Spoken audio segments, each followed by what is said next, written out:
बच्चों कैसे आप लोग बेटा। तो अब बात करते हैं फिजिक्स में magnetic effect of electric current की।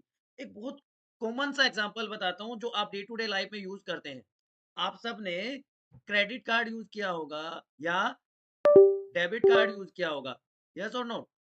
बताओ फटाफट। क्रेडिट या डेबिट कार्ड आप यूज करते हैं? तो क्या कैसे वो सारी की सारी इंफॉर्मेशन को रीड कर लेता है? बच्चों, वहां पे एक कार्ड रीडर होता है, एक मैग्नेटिक स्ट्रिप लगी होती है जहां पे कोडेड फॉर्म में उस कार्ड रीडर में कोडेड फॉर्म में सारी की सारी इंफॉर्मेशन जो कार्ड होल्डर है उसकी सारी की सारी इंफॉर्मेशन कोडेड फॉर्म में प्रेजेंट होती है ना? तो वो किस प्रिंसिपल पे काम करता है? वो मैग्नेटिज्म के प्रिंसिपल पे काम करता है। अब मैग्नेट क्या होता है बच्चों? आप सबने एक्सपीरियंस किया होगा कि एक ऐसा सब्सटेंस जो अट्रैक्ट करता है small pieces of metals like iron, निकल या कोबाल्ट को, उसको हम सिंपल वर्ड्स में मैग्नेट कहते हैं। या एक ऐसा substance which attract small pieces of these metals and points in north south direction when suspended freely is known as magnet. कि अगर उसको फ्रीली हैंग कर देंगे तो अपने आप को वो नॉर्थ साउथ डायरेक्शन में अलाइन कर लेगा, अरेंज कर लेगा। क्लियर है? अब अलग अलग टाइप के मैग्नेट्स होते हैं। नेचुरल मैग्नेट होते हैं, आर्टिफिशियल मैग्नेट्स होते हैं। नेचुरल मैग्नेट क्या है? ये इरेगुलर होते हैं शेप में, they are irregular in shape, कोई स्पेसिफिक शेप एंड साइज नहीं होता, and they are generally weak magnets. उसका सबसे कॉमन एग्जांपल है magnetite, naturally occurring irregular magnet है। ये क्या है? आयन का ऑक्साइड है जिसका केमिकल फॉर्मूला क्या है? Fe3O4। नेचर में अगर होता है तो ये डार्क ब्लैकिश कलर में प्रेजेंट होता है, इसलिए इसको ब्लैक स्टोन, लोड स्टोन या लीडिंग स्टोन और किसिंग स्टोन भी कहा जाता है। देखो चार नाम है: black, load, leading and kissing stone इसको कहा जाता है बच्चों। जबकि आर्टिफिशियल मैग्नेट्स की बात करें, जिनको मैन मेड मैग्नेट्स भी कह सकते हैं, these are the magnets which are made from a iron bar by rubbing it with a natural magnet. तो उसमें मैग्नेटिक प्रॉपर्टीज आ जाती हैं, इसलिए इनको मैन मेड या आर्टिफिशियल मैग्नेट कहा जाता है। अब ये अलग अलग टाइप के हो सकते हैं, जैसे बार मैग्नेट है, होर्स शू मैग्नेट है, निडल मैग्नेट है, सिलेंड्रिकल, ओवल, रिंग, जैसी शेप आप कहें वैसे वो हो सकते हैं। ठीक है? Generally they are strong. इनका नेचर क्या होता है? स्ट्रोंग मैग्नेट्स होते हैं, जबकि जो नेचुरल मैग्नेट्स होते हैं दे आर वीक मैग्नेट्स। उनका कोई स्पेसिफिक शेप एंड साइज नहीं होता, इनका स्पेसिफिक शेप एंड साइज होता है। अब अगर हम बात करें पोल्स ऑफ मैग्नेट की, हर मैग्नेट में बच्चों दो पोल होते हैं। एक को हम कह देते हैं साउथ पोल, एक कहलाता है नॉर्थ पोल। अब कौन सा नॉर्थ होगा, कौन सा साउथ होगा, वो कैसे पता करेंगे? अभी थोड़ी देर पहले मैंने बताया था कि अगर उसको फ्रीली हैंग करेंगे तो नॉर्थ साउथ डायरेक्शन में अपने आप को अलाइन कर लेता है। तो वो एंड मैग्नेट का जो अर्थ के नॉर्थ की तरफ पॉइंट करता है उसको नॉर्थ पोल कहेंगे मैग्नेट का। जबकि दूसरा एंड जो साउथ की तरफ पॉइंट करेगा it's known as south pole of the magnet. तो अर्थ का नॉर्थ, मैग्नेट का नॉर्थ, अर्थ का साउथ, मैग्नेट का south. Clear? Now what are basic properties? ये आप बहुत लोअर क्लासेस में पढ़ते आ रहे हो। अब एक तो चीज आपको क्लियर हो गई कि दो पोल है, north pole and south pole. इसका मतलब मैग्नेटिक पोल जो है they always exist in pairs, या तो नॉर्थ नॉर्थ या साउथ साउथ या नॉर्थ साउथ, हमेशा पेयर में मिलेंगे। जो सिमिलर पोल्स होते हैं, लाइक पोल्स होते हैं, they attract each other. Like poles attract करेंगे? नहीं, like poles repel each other. Like poles repel each other. जैसे नॉर्थ नॉर्थ को पास लाएंगे तो वो रिपेल करेगा, साउथ साउथ को पास लाएंगे तो वो एक दूसरे से दूर जाएंगे। लेकिन जो अपोजिट पोल्स होते हैं they attract each other. North और साउथ अगर पास पास लाएंगे तो वो एक दूसरे को अट्रैक्ट करते हैं बच्चों। क्लियर है? उसके अलावा poles of magnet are of equal strength. ऐसा नहीं है कि मान लीजिए हमारे पास एक मैग्नेट है, ये इसका नॉर्थ है, ये इसका साउथ है, तो ये नहीं होगा कि नॉर्थ पोल की स्ट्रेंथ ज्यादा होगी as compare to south pole. दोनों के दोनों पोल्स की स्ट्रेंथ इक्वल होगी।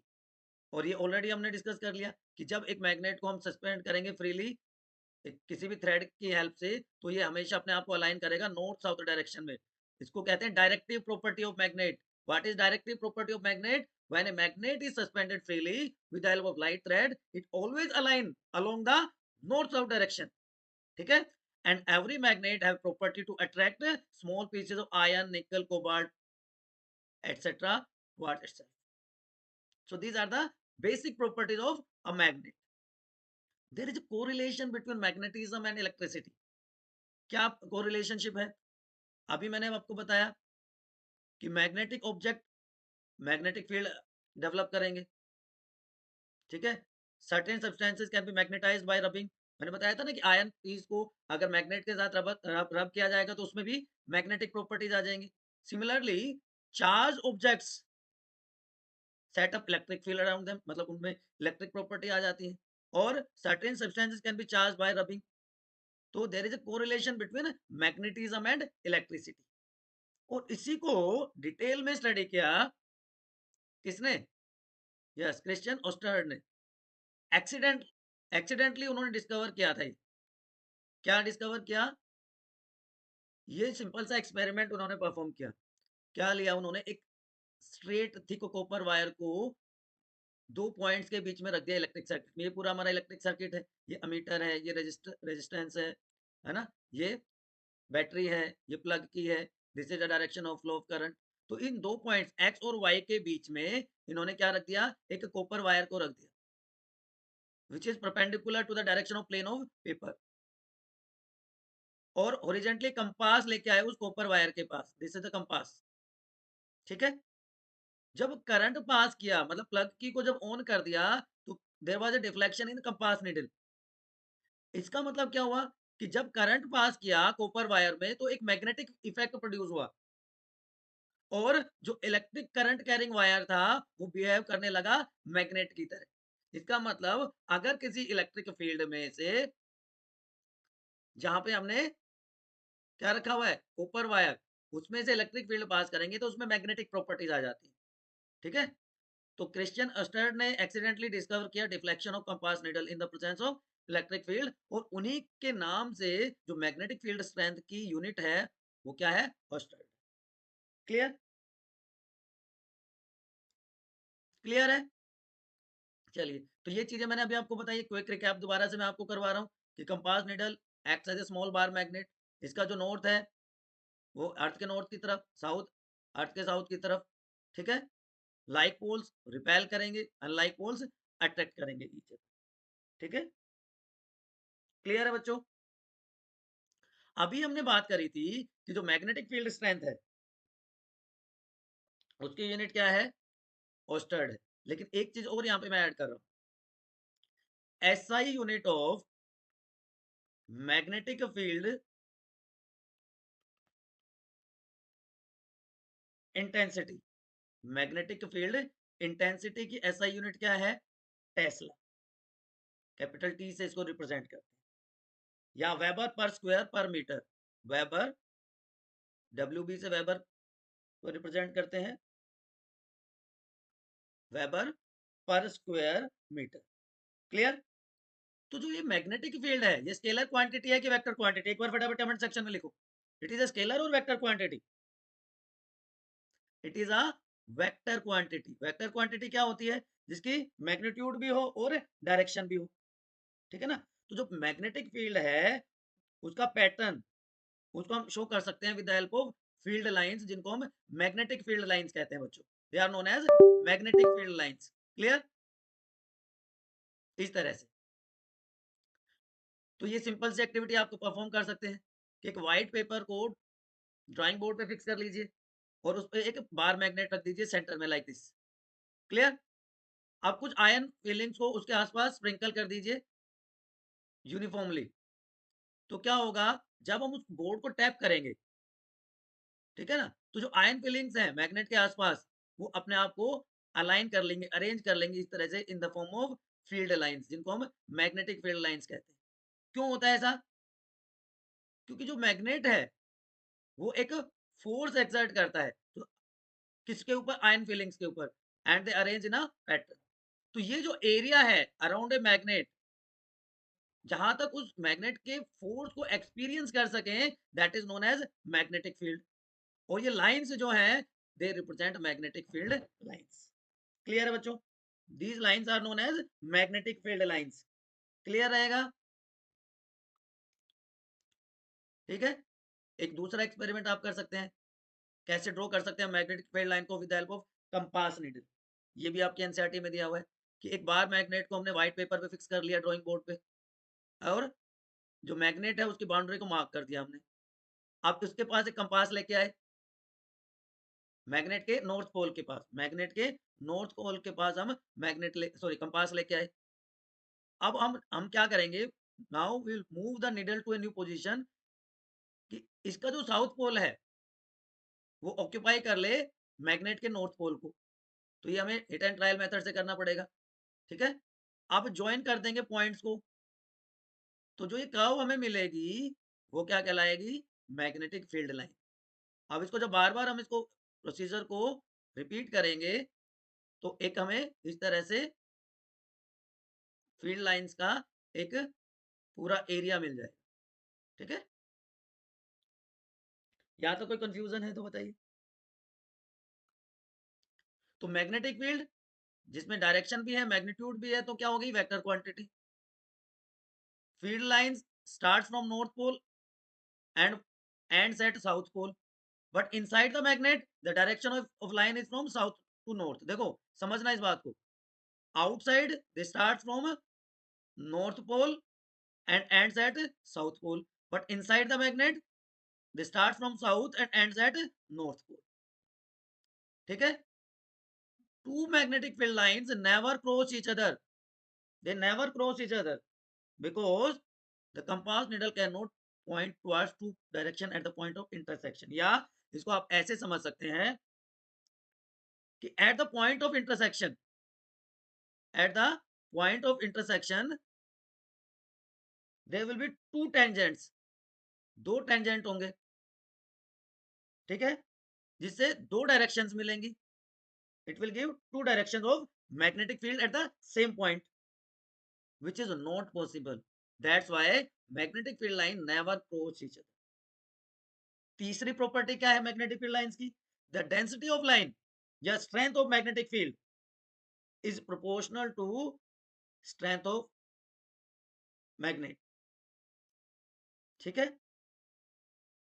in the region of strong field line converge and in region of weaker field the line diverge। मतलब इनडायरेक्टली हम ये कह सकते हैं जैसे जैसे हम दूर जाते जाएंगे मैग्नेट से, मैग्नेटिक फील्ड लाइंस की जो डिस्टेंस है वो बढ़ती जाएगी, या मैग्नेटिक फील्ड की स्ट्रेंथ है वो कम होती चली जाएगी। And next point is magnetic field lines always form close loop, कि नॉर्थ से स्टार्ट हुई साउथ पे खत्म।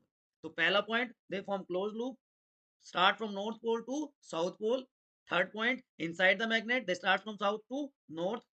Fourth point, they never intersect each other। Fifth point, the density of lines is proportional to strength of magnetic field। And sixth point is in the region of strong field line converge and in the region of weaker field lines diverge। याद रह जाएगा बच्चों आपको ये। चलिए आगे चलते हैं। Now what are the factors on which magnitude of magnetic field depends। अब मैग्नेटिक फील्ड को हम बी सिंबल से रिप्रेजेंट करते हैं। ठीक है। तो the magnitude of magnetic field B depends upon number one, magnitude of current. ठीक है। Magnitude of magnetic field is directly proportional to amount of current passing through the conductor, so B is directly proportional to I. इसका मतलब क्या हुआ कि हम जो magnetic field है उसकी स्ट्रेंथ को चेंज कर सकते हैं, इंक्रीज कर सकते हैं by increasing electric current, decrease कर सकते हैं by decreasing current. Second, the distance from the conductor, it is inversely proportional to distance. मैंने बताया ना कि जैसे जैसे दूर जाते जाएंगे मैग्नेट से, फील्ड मैग्नेटिक फील्ड की स्ट्रेंथ कम होती चली जाएगी। ठीक है। तो B is directly proportional to I and inversely proportional to distance या radius of the coil. Third, number of turns in the coil, कि ये है ये number of turns in the coil, ये भी डायरेक्टली प्रोपोर्शनल हो जाएगा। ठीक है। तो B is I N upon R, directly proportional to current, directly proportional to number of turns in the coil, but inversely proportional to radius of the coil. तो इन factors पे magnitude depend करता है magnetic field का। ठीक है, अब electromagnet क्या होता है और परमानेंट मैग्नेट क्या होता है। अब अगर किसी सोलेनोइड के अंदर आयन को इंसर्ट किया जाए तो वो क्या कहलाता है, कोर।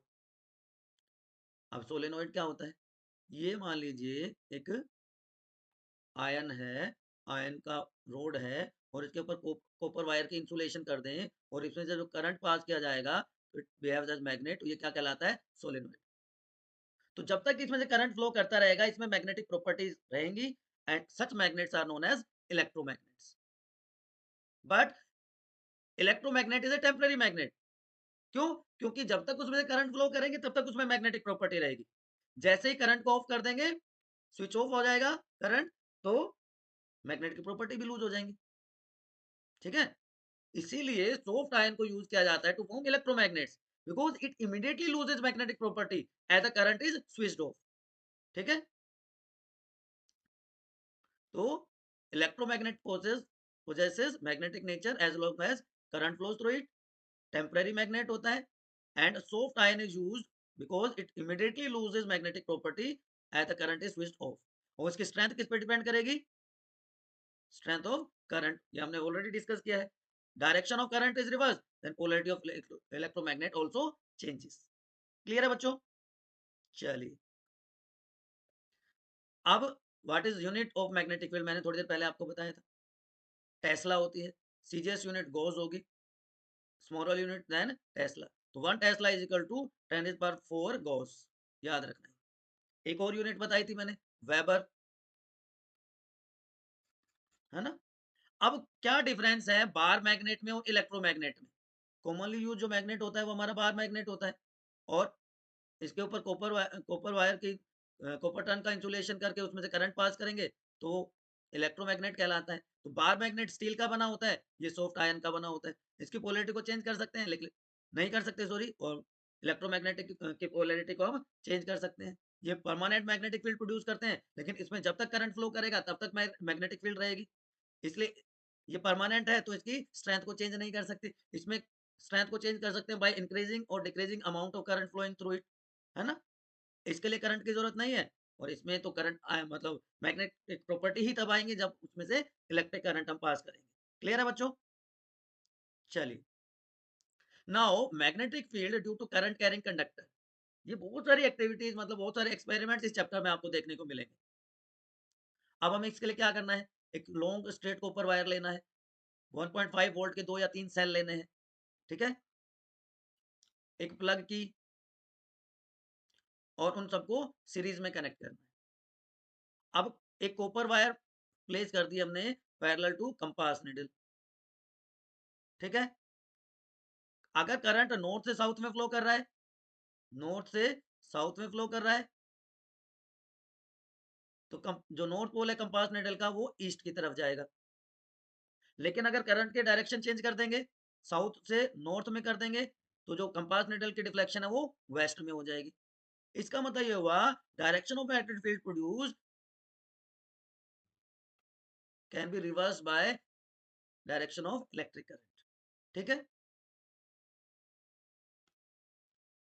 अब मैग्नेटिक फील्ड, ये 3 केसेस हमें डिस्कस करने थे।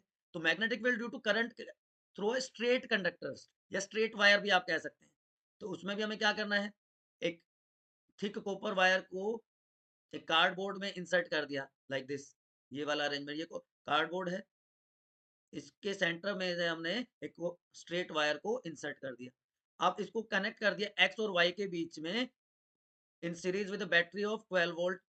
बैटरी कितनी है, 12 वोल्ट की बैटरी ले ली हमने। एक प्लग की है, एक रियोस्टेट लगा दिया, वेरिएबल रेजिस्टेंस को रियोस्टेट कहते हैं। एक अमीटर यूज कर दिया to measure amount of current and plug key. ठीक है जी, अब वही आयन फिलिंग स्प्रिंकल कर दी उसके चारों तरफ कार्डबोर्ड पे, प्लग की को क्लोज कर दिया मतलब ऑन कर दिया और हमने कार्डबोर्ड को जेंटली टैप किया, है ना, जैसे पहले हमने किया था। तो जो आयन फीलिंग्स हैं अपने आप को इस तरह से कंसेंट्रिक सर्कल्स में अलाइन कर लेती है, अरेंज कर लेती हैं and this concentric line represent the magnetic field line around the copper wire. इसका मतलब अगर स्ट्रेट करंट कैरिंग कंडक्टर है तो वहां पे magnetic field lines are present in concentric circle. ठीक है, उसको कैसे चेक कर सकते हैं? अब वहां पे हम कंपास ले आएंगे एट पॉइंट पी, ये हम कंपास ले आए यहाँ पे पॉइंट पी पे। तो direction of north pole of compass gives the direction of field line at P, ये। और अगर हम करंट के डायरेक्शन को चेंज कर देंगे तो direction of magnetic field can be reversed.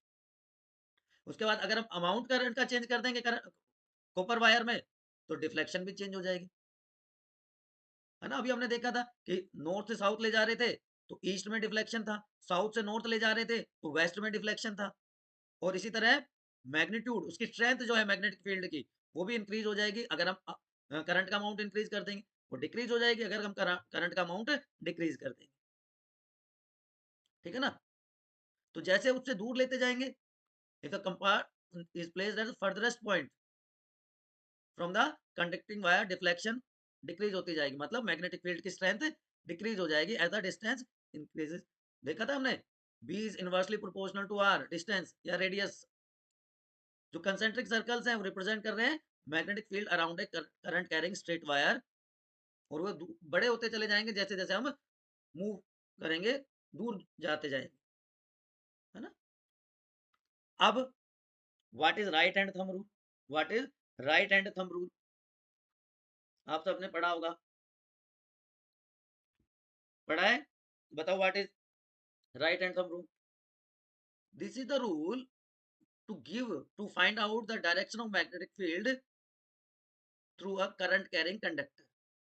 The direction of magnetic field due to straight current carrying wire can be obtained by right hand thumb rule. Clear? ये क्या कहता है कि आप इमेजिन करिए एक करंट कैरिंग स्ट्रेट वायर है, ठीक है। हमारे राइट हैंड में हमने उसको होल्ड किया है इस तरह से कि जो हमारा थंब है वो डायरेक्शन बता रहा है करंट की। Thumb gives the direction of current, thumb gives the direction of current, ठीक है। और जो फिंगर्स हैं encircling the conductor give the direction of magnetic field. जो फिंगर्स हैं around the conductor give the direction of magnetic field. इसको Maxwell corkscrew rule भी कहा जाता है, ठीक है ना। तो जो कंसेंट्रिक सर्कल्स हैं प्लेन पे, they are perpendicular to the direction of current, they are perpendicular to the direction of current. Clear है बच्चों? तो this is right hand thumb rule या मैक्सवेल कोर्कस्क्रू रूल,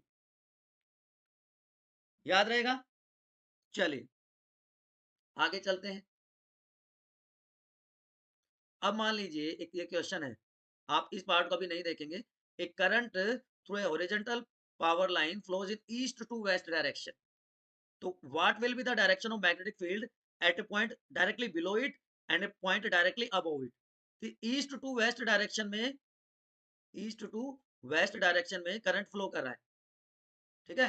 तो हमें बताना है कि एक पॉइंट के इसके ऊपर और just below it what will the direction of magnetic field, ठीक है।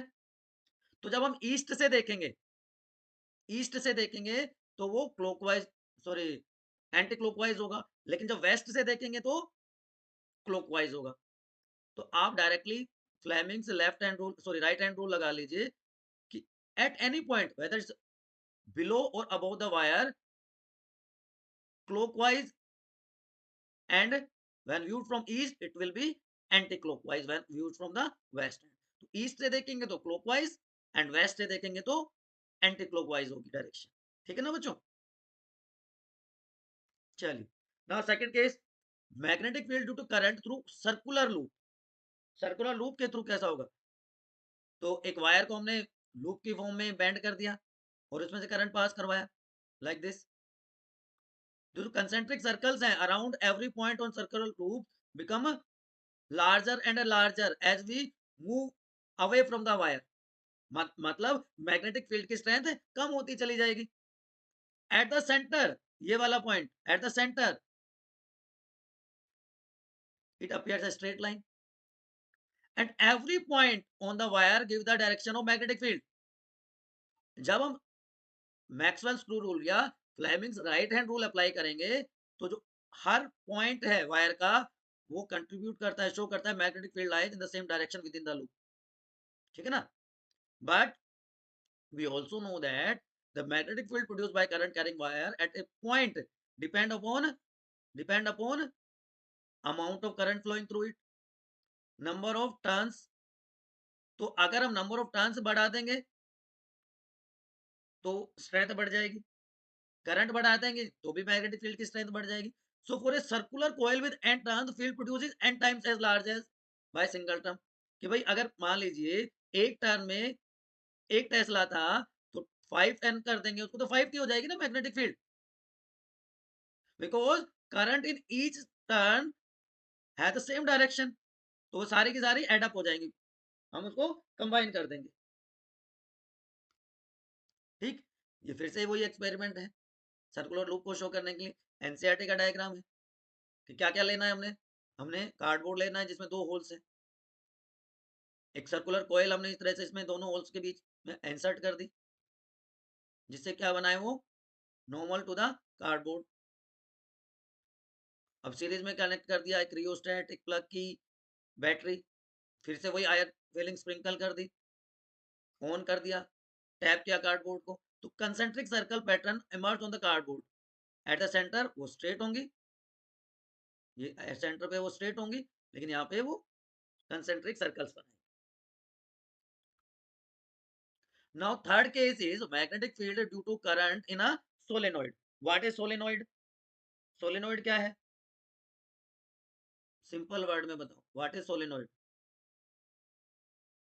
ये है a coil of many circular strands of insulated copper wire wrapped closely in the shape of a cylinder। ठीक है जी। The magnetic field produced by a current carrying solenoid is equal to similar to magnetic field produced by a bar magnet। जो bar magnet में produce होती हैं उसी तरह का वो पैटर्न शो करेंगी। ठीक है, द पैट ये रहा one end of solenoid acts as north pole of magnet, other as south pole. Inside the solenoid they are parallel lines, they are parallel lines. इसका मतलब क्या हुआ? Inside the solenoid magnetic field is same uniform at all the points. अब magnetic material अब इसके अंदर रख देंगे तो वो मैग्नेटाइज हो जाएगा, और हम ऑलरेडी डिस्कस कर चुके हैं वो क्या कहलाएगा? Electromagnet, that is known as electromagnet. अब force on a current carrying conductor in a magnetic field, इसके लिए एक्सपेरिमेंट परफॉर्म किया मैरी एम्पियर ने, Andre Marie Ampere. Ampere unit होती है करंट की, ठीक है, कि अगर करंट पास करें कंडक्टर में से तो मैग्नेटिक फील्ड प्रोड्यूस करता है। अब अभी तक हम बहुत बार पढ़ चुके हैं, ठीक है ना। अब उन्होंने क्या कहा, एम्पियर ने क्या कहा कि मैग्नेट भी इक्वल और अपोजिट फोर्स एक्सर्ट करेगा करंट कैरिंग कंडक्टर पे, कि करंट की वजह से मैग्नेटिक फील्ड हुई, लेकिन जो मैग्नेट है वो भी करंट के ऊपर इक्वल और अपोजिट फोर्स लगाएगा उस कंडक्टर के ऊपर, है ना। तो a force is exerted on current carrying road, this one, when it is placed in magnetic field, direction of force is reversed when the direction of current is reversed। clear? आप देखिए यहाँ पे दोनों केस में आप देख लीजिए, current के डायरेक्शन को चेंज करेंगे, पहले इधर से इधर है, सॉरी दिस वन। तो इसको हम किसके हेल्प से एक्सप्लेन कर सकते हैं? इसको हम एक्सप्लेन कर सकते हैं with the Fleming's left hand rule. Fleming's left hand rule क्या कहता है? क्या कहता है फ्लेमिंग्स लेफ्ट हैंड रूल? बताओ। कि stretch your thumb, forefinger and middle finger in such a way that first finger gives the direction of magnetic field, that is B। first finger ने क्या दे दिया? Magnetic field. The second finger give the direction of current and thumb give the direction of force. तो F B I से आप याद रख सकते हैं, they are mutually perpendicular to each other, F B I, this is known as Fleming's left hand rule. याद रह जाएगा बच्चों मेरे? बताओ, याद रहेगा Fleming's left hand rule? F B I याद रखो आप। चलिए, ये कुछ उसके यूजेस हैं। कुछ मतलब डिवाइसेज हैं जो इसके ऊपर बेस्ड हैं, चाहे वो इलेक्ट्रिक जनरेटर की बात करें, मोटर की बात करें, पहले दोनों सिलेबस में थी, अब इनको हटा दिया गया है। माइक्रोफोन्स, मेजरिंग इंस्ट्रूमेंट्स, ये सारे के सारे इसी के ऊपर बेस्ड। एक और क्वेश्चन आपके लिए, एनसीईआरटी की एक प्रॉब्लम है कि electron enters magnetic field at right angle to it, electron enters the magnetic field perpendicular to it, then the direction of force, FBI आपने पढ़ा है, एफबीआई आपने पढ़ा है, तो डायरेक्शन ऑफ फोर्स क्या हो जाएगी, perpendicular to direction of magnetic field. अब मैग्नेटिक फील्ड की डायरेक्शन ये है, तो वो नीचे की तरफ जाएगा। Direction of current opposite to direction of motion of electron, तो force is directed into the page, is directed into the page. ठीक है, याद रहेगा, बोलो बोलो फटाफट फटाफट। चलिए, मैग्नेटिज्म को यूज किया जाता है डे टू डे लाइफ में, और उसका बहुत इंपॉर्टेंट रोल है बच्चों मेडिसिन में, जिसको एमआरआई, मैग्नेटिक रेजोनेंस इमेजिंग कहते हैं। मल्टीपल इमेजेस ऑब्टेन की जाती हैं, है ना, इसके थ्रू, तो ये आप याद रख सकते हैं। उसके बाद इलेक्ट्रोमैग्नेटिक इंडक्शन, जिसमें हम डिस्कस करेंगे फेराडेज लॉ। माइकल फेराडे, ये उनके बारे में थोड़ा सा है, आप पढ़ सकते हैं। उन्होंने इलेक्ट्रोमैग्नेटिक इंडक्शन और लॉज ऑफ इलेक्ट्रोलिसिस को स्टडी किया, ठीक है ना। हालांकि उनके पास कोई फॉर्मल एजुकेशन नहीं थी, इसलिए जब उनको ऑनररी डिग्री दी गई, बहुत सारी यूनिवर्सिटीज ने ऑफर किया ऑनर करने के लिए, तो उन्होंने सबको रिफ्यूज कर दिया। अब जब किसी कंडक्टर को मैग्नेटिक फील्ड में इंसर्ट करते हैं, या magnetic field is change around a fix conductor, उसमें इलेक्ट्रिक करंट प्रोड्यूस होता है, ठीक है ना। या फेराडे ने इसको ऐसे कहा कि how a moving magnet can be use to generate electric current.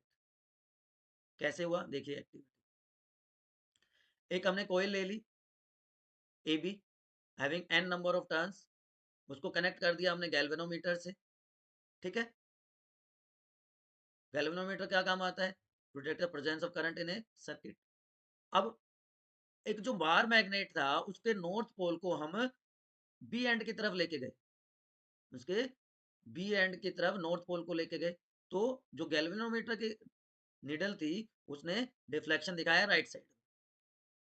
इसका मतलब करंट है कोयल में, जैसे ही हमने इसको दूर हटाया, डिफ्लेक्शन जीरो हो गया, मोशन ऑफ मैग्नेट स्टॉप्स। अब मैग्नेट को हमने दूर किया कोयल से, तो गैल्वेनोमीटर डिफ्लेक्ट होना शुरू हो गया लेफ्ट में। इसका मतलब करंट की डायरेक्शन चेंज हो गई। हमने मतलब फेराडे ने एक्सपेरिमेंट परफॉर्म किया, ठीक है।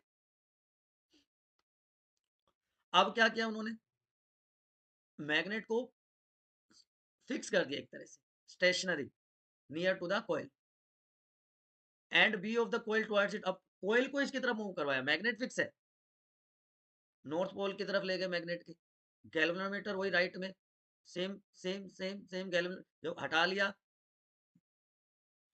तो डिफ्लेक्शन गैल्वेनोमीटर की जीरो हो गई। अब साउथ पोल को जो था मैग्नेट का, उसको मूव करवाया टुवर्ड द एंड बी, तो डिफ्लेक्शन अपोजिट हो गई प्रीवियस केस के। तो इससे प्रूव हो गया कि motion of a magnet with respect to coil induced potential difference, जिसकी वजह से करंट इंड्यूस हो गया। इसको इंड्यूस्ड, इंड्यूस का मतलब जबरदस्ती एंटर करवाना, है ना। अब थर्ड केस में क्या किया, दो कॉइल्स ले ली, कॉइल 1 एंड कॉइल 2, इसमें एन नंबर ऑफ टर्न्स हैं, और एक नॉन कंडक्टिंग सिलेंड्रिकल रोल में दोनों को रख दिया। कॉइल ए, जो जिसको हम प्राइमरी कॉइल कह रहे हैं, दिस इज प्राइमरी कॉइल, जिसमें ज्यादा है टर्न्स, उसको सीरीज में रख दिया, कनेक्ट कर दिया बैटरी और प्लग की से। कॉइल 2 ये सेकेंडरी कॉइल हो गई हमारी, इसको गैल्वेनोमीटर से कनेक्ट कर दिया, प्लग की ऑन कर दी, गैल्वेनोमीटर की नीडल एक साइड में जंप करती है, और उसके बाद जीरो पे आ जाती है। इसका मतलब कॉइल 2 में मोमेंटरी करंट डेवलप हुआ। अब इसको हमने कॉइल 1 को, जो हमारी प्राइमरी कॉइल है, अगर उसको बैटरी से डिस्कनेक्ट कर दें, तो जो निडल है वो अपोजिट, गैल्वेनोमीटर की जो निडल है वो अपोजिट डायरेक्शन में डिफ्लेक्शन शो करती है। इसका मतलब current flows in the opposite direction in coil B, coil 2, ठीक। तो करंट कॉइल ए में पहुंचा, तो वैल्यू स्टेडी रही या जीरो हो गई, तो कॉइल 2 में कोई डिफ्लेक्शन नहीं हुआ। पोटेंशियल डिफरेंस जब इंड्यूस हुआ कॉइल 2 में, कब, जब करंट कॉइल ए के थ्रू चेंज हुआ या रुक गया या स्टार्ट हुआ। तो करंट जब कॉइल 1 में चेंज हो रहा है, तो मैग्नेटिक फील्ड जो इसके साथ जुड़ी हुई है वो भी चेंज होगी। हमें पता है ये डायरेक्टली प्रोपोर्शनल है, करंट और मैग्नेटिक फील्ड डायरेक्टली प्रोपोर्शनल है, ठीक है ना? तो by the process by which changing magnetic field in a conductor induces a current in other conductor, उसको क्या कहते हैं? Electromagnetic induction. कि एक की वजह से दूसरे में करंट इंड्यूस हो रहा है, ठीक है? ये वही direction of force express by current current conductor magnetic field का वो हम right hand thumb rule FBI मैंने बताया था, आप इससे याद कर सकते हैं, ठीक है? कि force thumb give the direction of force, first finger direction of magnetic field and second finger give the direction of current FBI and they are mutually perpendicular to each other. Clear है बच्चों, याद रहेगा? चलो, तो electromagnetic induction, एक कोयल में current को हमने इंड्यूस किया, या तो मैग्नेटिक फील्ड मूविंग हो या changing the magnetic field around it. तो कौन सा आसान है? Move the coil in the magnetic field. Induce current highest कब होगा? जब वो जो मोशन है वो राइट एंगल होगा, मतलब परपेंडिकुलर होगा to the direction of magnetic field. तो इसको हमने एक्सपेरिमेंटली अभी देखा था। Movement of conductor, magnetic field mutually perpendicular है, तो इंड्यूस करंट हाईएस्ट होगा। तो फोर फिंगर मैग्नेटिक फील्ड बता रही है, फर्स्ट फिंगर जो मिडिल फिंगर करंट बता रही है, और थंब जो करंट है, सॉरी जो डायरेक्शन है मोशन ऑफ कंडक्टर शो कर रहा है। क्लियर? इलेक्ट्रोमैग्नेट, सॉफ्ट आयन को इंसर्ट कर दे जाए सोलिनॉइड में जिसमें करंट हो, तो उसमें मैग्नेटिक प्रॉपर्टीज आ जाती हैं, ऐसे मैग्नेट को इलेक्ट्रोमैग्नेट कहा जाता है। ऑलरेडी मैं आपको बता चुका हूँ। परमानेंट मैग्नेट, कि स्टील बार को सोलिनॉइड में रख के करंट इसमें से पास करेंगे तो स्टील बार मैग्नेटाइज हो जाएगी परमानेंटली, ठीक है? तो इसको स्ट्रॉन्ग मैग्नेट की तरह यूज कर सकते हैं। इसके काम करने के लिए कोई करंट की जरूरत नहीं होती। स्टील को यूज करते हैं मैग्नेट, परमानेंट मैग्नेट बनाने के लिए, सॉफ्ट आयन को यूज करते हैं इलेक्ट्रोमैग्नेट बनाने के लिए। ये ऑलरेडी हम कंपैरिजन कर चुके हैं दोनों का। अब एक और इंपॉर्टेंट टॉपिक बचता है बच्चों, डोमेस्टिक इलेक्ट्रिक सर्किट। जो हमारे घरों में जो इलेक्ट्रिक पावर सप्लाई होती है, उसमें सबसे पहले वो ओवरहेड इलेक्ट्रिक पोल से हमारे घर तक पहुंचती है, या तो और आजकल अंडरग्राउंड केबल्स के थ्रू पहुंचती है। अब इसमें 3 वायर होती है, एक रेड इंसुलेशन वायर होती है जिसको लाइव वायर पॉजिटिव कहते हैं, एक दूसरी वायर जो ब्लैक इंसुलेशन की होती है उसको न्यूट्रल वायर कहते हैं। हमारे देश में जो इलेक्ट्रिसिटी आती है वो 220 वोल्ट होती है। अब जैसे ही वो लाइन मीटर बोर्ड में पहुंचेगी, ये वायर पास हो जाएंगे through a main fuse, main switch में उनको कनेक्ट कर देंगे, और फिर इलेक्ट्रिसिटी सप्लाई करेगा वो through separate circuits in the house. अब इंपॉर्टेंट क्या है, दो सर्किट नॉर्मली यूज किए जाते हैं। एक 15 एम्पियर करंट का, जो कि हमारे जो हायर एनर्जी कंजप्शन वाले हाई पावर वाले अप्लायंसेज जैसे एयर कूलर है, गीजर है। और दूसरा 5 एम्पियर करंट जो हमारे लो रेटिंग वाले लो पावर वाले अप्लायंसेज हैं उनके लिए। अर्थ वायर ग्रीन इंसुलेशन वाला होता है, तो earth green, live wire red, neutral black या ब्लू कुछ भी हो सकता है। अर्थ वायर को कनेक्ट करते हैं एक मेटल प्लेट के, जो कि अर्थ में नीचे हाउस के घर के पास नीचे की तरफ होती है, कहीं पे मिट्टी में दबी होती है। ये सेफ्टी मेजर की तरह यूज किया जाता है। क्यों? क्योंकि जो मेटालिक बॉडी है उसको कनेक्ट कर दिया हमने अर्थ वायर से, to provide low resistance conducting path for current. तो अगर कोई लीकेज होता है करंट का to the metallic body of the appliance, तो जो पोटेंशियल है वो अर्थ में चला जाएगा और हम इलेक्ट्रिक शॉक से बच जाएंगे, झटका नहीं लगेगा, ठीक है? तो in each separate circuit different appliances connected across live and neutral wire. Earthing का हमने बता दिया, डायरेक्ट वहां पे चला जाएगा। सबका एक अलग ऑन और ऑफ स्विच होता है टू रेगुलेट द अमाउंट और फ्लो ऑफ करंट। अप्लायंसेस हमेशा पैरेलल में कनेक्ट किए जाते हैं क्योंकि पोटेंशियल डिफरेंस सेम रहेगा लेकिन करंट अलग अलग होगा। जब लाइव वायर और न्यूट्रल वायर किसी रीजन से डायरेक्ट कॉन्टेक्ट में आ जाए, हीटिंग इफेक्ट की वजह से हो जाए, तो उनकी इंसुलेशन मेल्ट हो जाए, तो उस कंडीशन को कहते हैं ओवरलोडिंग।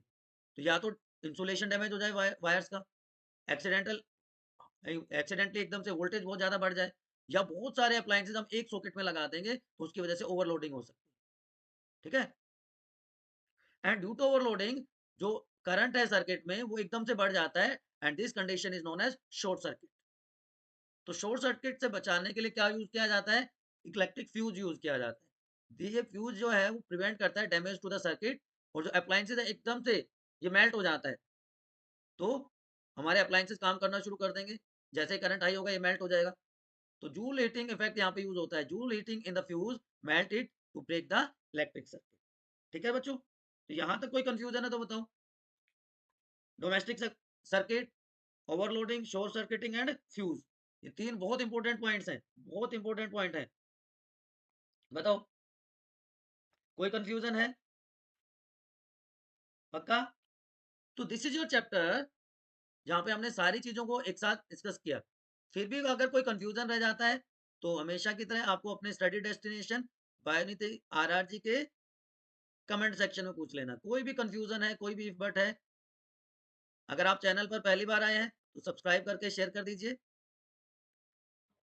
एंड अगर आपको चीजें समझ आ रही हैं तो लाइक कर दीजिए।